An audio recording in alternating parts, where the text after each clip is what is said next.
Il sonnait 9 h ce vendredi 6 juin 2025 quand l'imam de la mosquée centrale Ansaoudine de Koutongbe à Porto Novo lançait la prière qui marque la célébration de l'Aïd el-Kébir sur cette place Idi.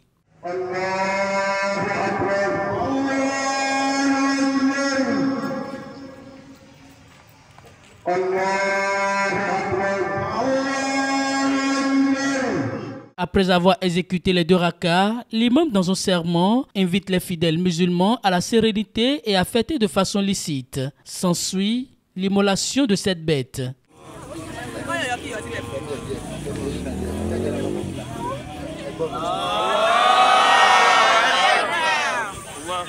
Un acte plein de sens. La fête de Tabaski, c'est la fête de l'obéissance, du serviteur à son créateur. Et surtout, la fête de l'obéissance de l'épouse à son époux, à son mari. La fête de l'obéissance de l'enfant à ses géniteurs, à ses parents. Parce qu'Ismaël a obéi à ses parents. Et Agar aussi, la femme d'Abraham, a obéi à son mari. Combien de femmes aujourd'hui, combien d'enfants aujourd'hui peuvent entendre ça que mon papa a dit qu'il avait rêvé et il voulait m'immoler pour faire une adoration à son Seigneur, parce qu'il a fait cette promesse. Et moi et vous, est-ce qu'on peut attendre à la maison? Et ce jour-là, on devait fuir. Mais Ismaël a dit à son papa, fais ce que Dieu a dit de faire. Et tu me verras patient ce jour-là. Dieu a ordonné à prophète Mohammed sallallahu alayhi wa sallam que tout croyant musulman doit immoler une bête ce jour du 10e jour du 12e mois lunaire, qui est aussi le grand jour. Pour l'imam, l'immolation de bêtes est une prescription du Saint-Coran, mais pas une obligation. Si tu n'as pas les moyens, va faire la prière et remercie ton Seigneur, rends-lui la grâce, fais ses louanges, et peut-être l'année prochaine, il y aura les moyens pour l'immoler. Ce n'est pas une obligation où le musulman va dire que je vais m'endetter pour le faire, non, ce n'est pas ça. Les bêtes que les imams immolent à la place, il dit, comme ce que j'ai fait tout à l'heure, on immole, l'imam le fait en son nom et au nom de tous les musulmans qui n'ont pas les moyens. Nous avons aussi 3 jours. Aujourd'hui, le 10e jour, du 12e mois, le 11e jour, le 13e jour. L'Aïd el-Kébir est une instance de prière et de réjouissance avec ses proches. Tout en souhaitant plein succès aux candidats aux différents examens, l'imam prie pour la nation béninoise, mais aussi et surtout pour le chef de l'État et son gouvernement en particulier. Dieu nous a fait cette grâce et cette faveur cette année-ci de rassembler en ce jour, vendredi, 10e jour de Zulhijja, 6 juin, qu'il soit le jour de fête de l'Adra, de Tabaski, et aussi un jour de la fête hebdomadaire de tous les musulmans. Vraiment, c'est une grâce. Et nous prions Allah que cette grâce, qu'Allah fasse que cette grâce soit sur toute notre population béninoise. Ma prière spéciale vers notre cher papa, son excellence, le président Patrice Atalans, Guillaume. Vraiment, c'est un président dont on ne va jamais oublier. Parce qu'il a fait du bien pour ce pays. Nous prions Allah que le reste du temps dont il va passer et à la tête de ce qui passer, c'est son 2e mandat, le reste qui va passer à la tête de cet État béninois, qu'il le passe dans la paix, et surtout la paix du cœur, dans la joie, dans la santé, dans la longévité, et qu'Allah fasse qu'il termine glorieusement. Nous prions la grâce d'Allah pour tous nos jeunes frères, candidats aux différents examens. Les dépenses que nous, les parents, qu'on avait fait sur ces enfants, et que nos dépenses ne soient pas vaines aussi. Qu'Allah fasse que cette année-ci soit une année de joie pour tous les candidats. Bien vrai, tous les candidats ne vont pas admis, mais qu'Allah fasse que nous avons des pourcentages qui peuvent nous donner la paix, et qui peuvent nous donner la paix du cœur à tous les parents, quoi. Et qu'Allah fasse que cette année-ci, les examens se déroulent dans la paix et dans la joie. Cet acte fondamental accompli, la latitude est donnée à chaque musulman qui en a les moyens d'immoler la bête à domicile et de la distribuer aux parents, amis et indigents de sa localité.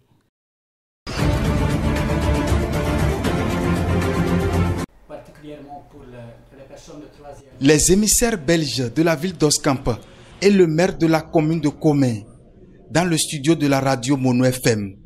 Ils sont venus pour une émission qui porte sur le séjour de ses partenaires dans la cité d'Ewachi. Je salue également la délégation de Oscamp. Lundi, on a eu une réunion avec des différentes organisations et c'était le début. Du 26 au 30 mai 2025, ces partenaires belges ont fait le tour de la commune de Comé. Visite, découverte des différents potentiels de la commune et échanges fructueux avec les populations étaient au menu.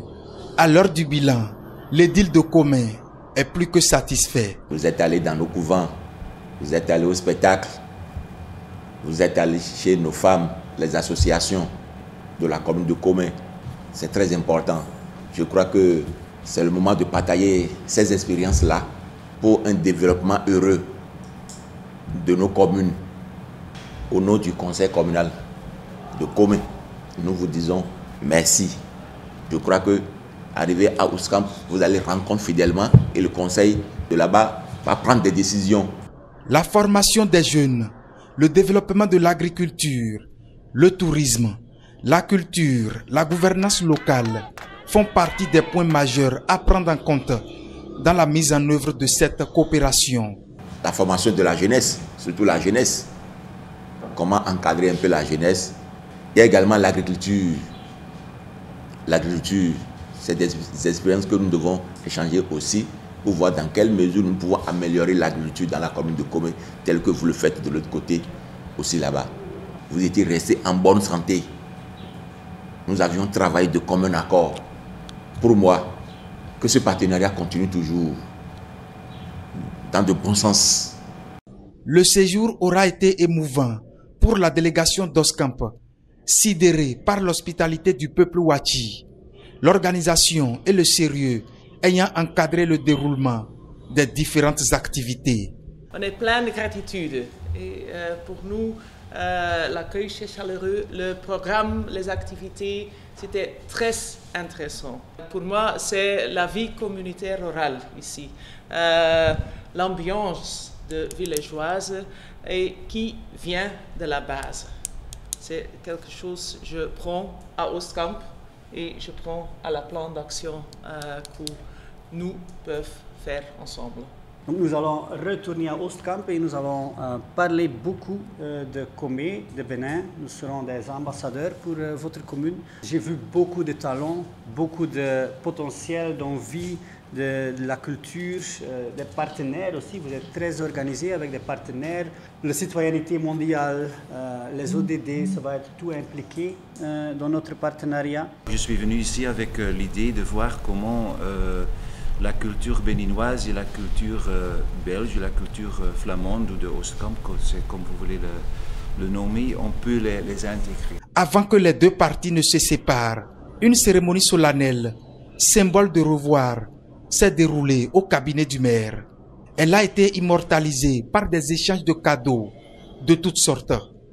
L'émotion était grande.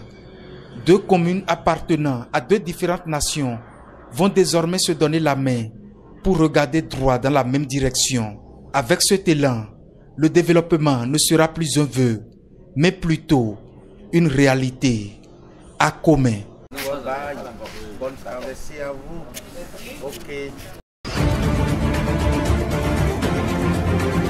Face au constat préoccupant relevé lors d'un état des lieux du secteur de la boulangerie, le gouvernement vient d'engager une nouvelle réforme. Celle-ci vise la modernisation du processus de fabrication du pain en vue de garantir une meilleure qualité du produit. Selon le Conseil des ministres du mercredi 21 mai 2025, un état des lieux du secteur a révélé plusieurs failles majeures: vétusté des installations, pratiques artisanales non encadrées, non-respect des normes sanitaires et absence de mécanismes pour la fixation des prix. Ces insuffisances nuisent à la qualité du pain produit et mettent en péril la sécurité alimentaire des consommateurs. Cette initiative est donc la bienvenue selon Emmanuel Metton. Donc nous sommes heureux de constater que le gouvernement a enfin compris le bien fondé de notre lutte, de notre dénonciation. Cela va changer beaucoup de choses, dans la mesure où le pain que nous mangeons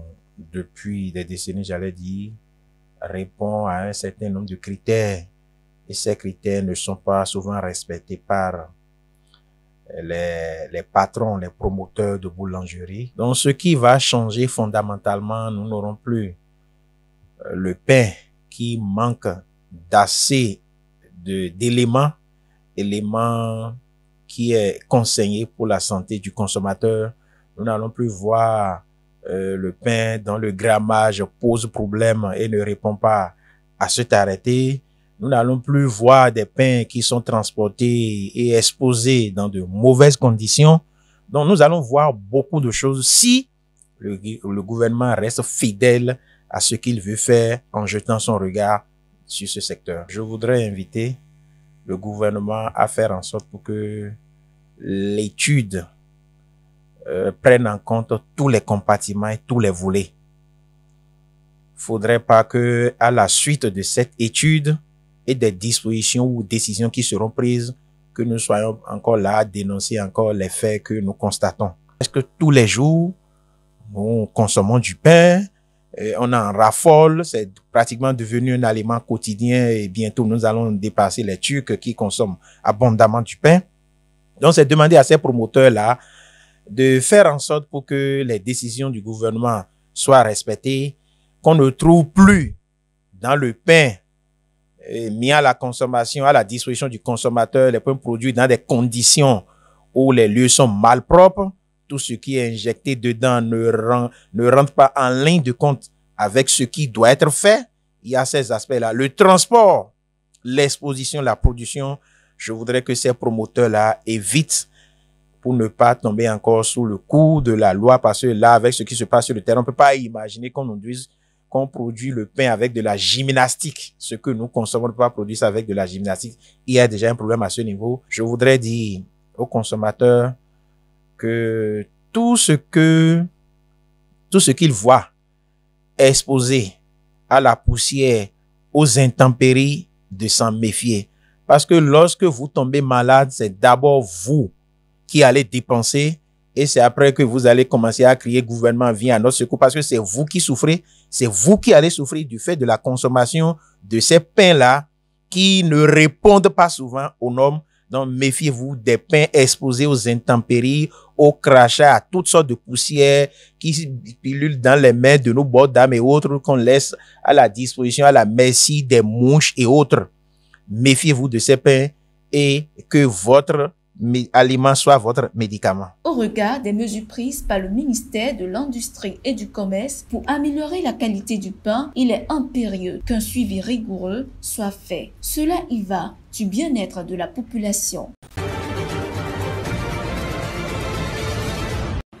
S'offrir un mouton pour la fête du sacrifice est une nécessité, voire une priorité absolue pour de nombreux Nigériens. Mais face aux attaques récurrentes de terroristes et le vol de bétail, les éleveurs ont du mal à emmener leurs bêtes dans les grandes villes. Zimbei Sekaro a effectué un long trajet à moto pour satisfaire sa clientèle. Je viens de localité vers Dundum. Vous voyez là-bas, vraiment la situation est très inquiétante à ces moments. Il y a des villages où vraiment ça ne va pas. Donc, pour aller acheter des moutons là-bas, même amener, c'est un problème. Et compte tenu de la situation que maintenant les motos ne circulent pas là-bas et que le plus souvent nous faisons nos commerces là-bas à travers des motos. Le gouvernement a interdit les exportations de bétail avant l'Aïd el-Adha pour éviter que les prix ne grimpent en flèche. Cependant, la suspension des aides extérieures aggrave la crise financière. Sincèrement, il y a la disponibilité de bétail. Vu les dispositions prises sûrement par l'État, il y a la disponibilité du bétail, mais bon, quelque part c'est la crise un peu financière qui fait que les gens trouvent ça trop cher. Si l'approvisionnement local semble être assuré, les éleveurs sont les grands perdants. Cette interdiction d'exportation des ovins les empêche de vendre le surplus de leur cheptel aux pays voisins.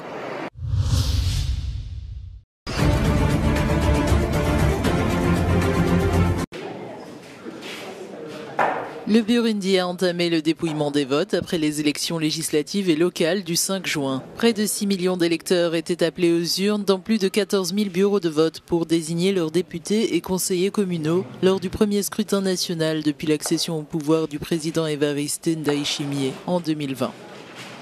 Le scrutin s'est tenu sans la participation du principal parti d'opposition, le CNL d'Agathon Rwasa, qui accuse le régime de l'avoir exclu par des manœuvres politiques. Déjà en 2020, le CNL avait qualifié les élections de mascarade. Le gouvernement rejette ces accusations. La scène électorale était ainsi largement dominée par le CNDD-FDD au pouvoir depuis 2 décennies, opposé à de petites formations politiques et quelques candidats indépendants. Malgré quelques signes d'ouverture, le pouvoir reste concentré entre les mains du président et d'un cercle de généraux influents, dans un climat marqué par des atteintes aux droits humains régulièrement dénoncées par les ONG et les Nations Unies. Le système électoral burundais repose sur des quotas ethniques et de genre, visant à garantir un équilibre entre les Hutus, 60% des sièges, et les Tutsis, 40%. Les experts estiment que si la paix a été préservée, les clivages communautaires et l'exclusion politique continuent de fragiliser la démocratie burundaise.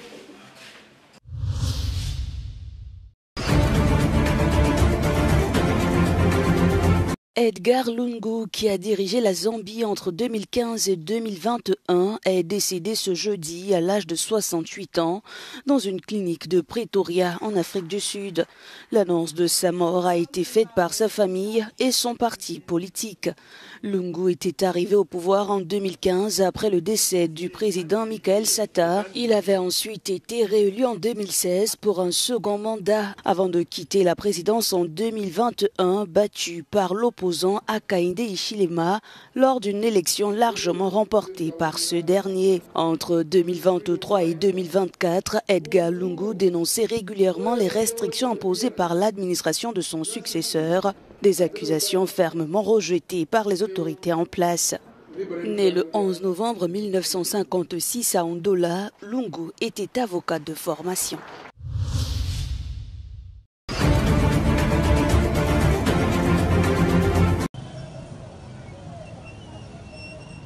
La Banque mondiale a annoncé ce jeudi la reprise de ses financements en Ouganda près de 2 ans après leur suspension en raison de la loi anti-LGBT adoptée par le pays. Cette législation prévoit des sanctions sévères incluant la peine capitale pour le délit d'homosexualité aggravé. Face à cette situation, la Banque mondiale avait gelé ses prêts, exigeant des garanties renforcées pour garantir inclusion et non-discrimination. La Banque mondiale a collaboré avec le gouvernement ougandais pour mettre en place des mesures permettant la reprise des projets. L'ONG Open for Business estime que cette loi a privé l'Ouganda de 586 millions à 2,4 milliards de dollars de financements annuels.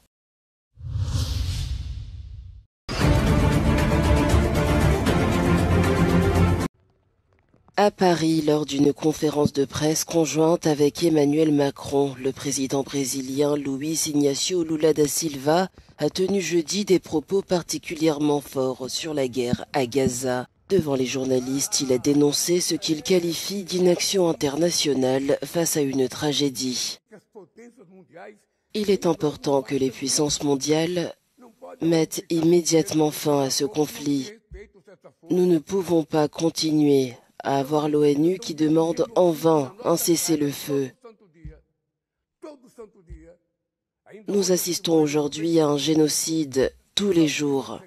Mercredi, 95 personnes sont mortes, toutes innocentes et civiles. Pas un seul n'était un dirigeant du Hamas. Honnêtement, je ne parle pas en tant que président du Brésil, mais en tant qu'être humain. Nous ne pouvons pas accepter une guerre qui n'existe pas, ni un génocide prémédité par un leader d'extrême droite. Ce n'est pas la première fois que le chef d'État brésilien accuse Israël de commettre un génocide à Gaza. Déjà en 2023, il avait comparé ces violences à l'Holocauste, provoquant de vives réactions diplomatiques. Aujourd'hui, tout le monde est intéressé par la paix. Le peuple ukrainien n'est pas intéressé par la guerre non plus. Pas plus que les personnes qui souffrent en Haïti. Pardonnez mon émotion, mais la situation est triste, tellement triste. Savoir que le monde reste silencieux devant un génocide dont les plus grandes victimes ne sont pas des soldats en guerre, mais des femmes et des enfants, c'est insoutenable. Le jour où je perdrai la capacité de m'indigner, alors je ne mériterai pas d'être à la tête de mon pays. Malgré les appels répétés à un cessez-le-feu, les États-Unis ont opposé leur veto à une résolution du Conseil de sécurité pour la 4e fois depuis octobre.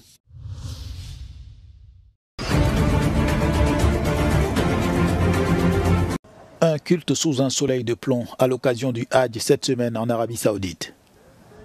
Les pèlerins musulmans ont bravé une chaleur intense à l'heure d'escalader le mont Arafat pour accomplir un rituel clé du pèlerinage islamique annuel. Aspergés de fines brumes d'eau par des ventilateurs géants, les croyants ont observé de longues heures de culte à la Mecque. La chaleur affecte les pèlerins âgés et non les jeunes. Les pèlerins âgés sont épuisés par la chaleur, certains ne sortent pas à cause de la température élevée et ils ne peuvent pas marcher sur de longues distances. En revanche, les jeunes pèlerins ne sont pas affectés par ces températures et peuvent marcher et se déplacer, cela ne les affecte pas. Guidés par la foi sous la chaleur, les pèlerins ont pu compter sur le rafraîchissement prodigué par des bénévoles. Dieu merci, la chaleur est forte, mais après avoir prié à la mosquée Namira et être revenu en disant à Takbir, Allah est le plus grand, nous avons plus d'énergie. Nous ne ressentons plus la chaleur après avoir prié à la mosquée Namira. La colline rocheuse revêt une importance capitale pour l'islam. Arafat est mentionné dans le Coran comme étant le lieu où le prophète Mahomet aurait prononcé son dernier sermon lors de son dernier Hajj.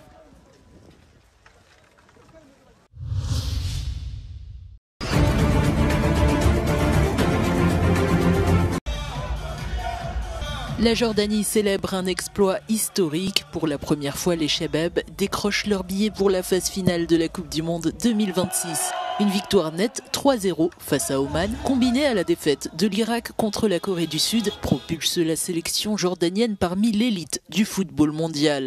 En tant que nation, nous sommes comblés d'une joie indescriptible. C'est un enchaînement de réalisations extraordinaires en un laps de temps si court. Nous avons atteint les plus hauts sommets du football mondial.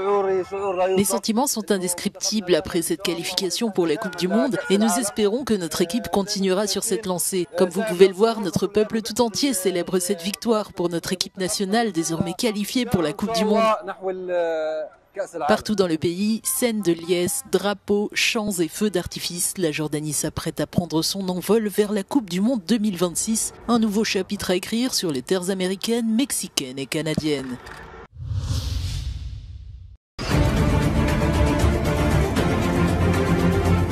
David Beckham va être anobli par le roi Charles III. Selon la presse anglaise, le footballeur de 50 ans devrait figurer sur la prochaine liste des récipiendaires honorifiques publiée à l'occasion de l'anniversaire de Sa Majesté. L'ancien capitaine emblématique de l'équipe d'Angleterre, déjà décoré de l'ordre de l'Empire britannique en 2003, obtiendrait enfin le titre de chevalier après plus d'une décennie d'attente. Beckham, qui compte 115 sélections avec l'équipe nationale et un engagement reconnu dans l'humanitaire en tant qu'ambassadeur de l'UNICEF, deviendrait alors Sir David Beckham. Son épouse Victoria Beckham, ex-Spice Girl et créatrice de mode, porterait quant à elle le titre de Lady Beckham.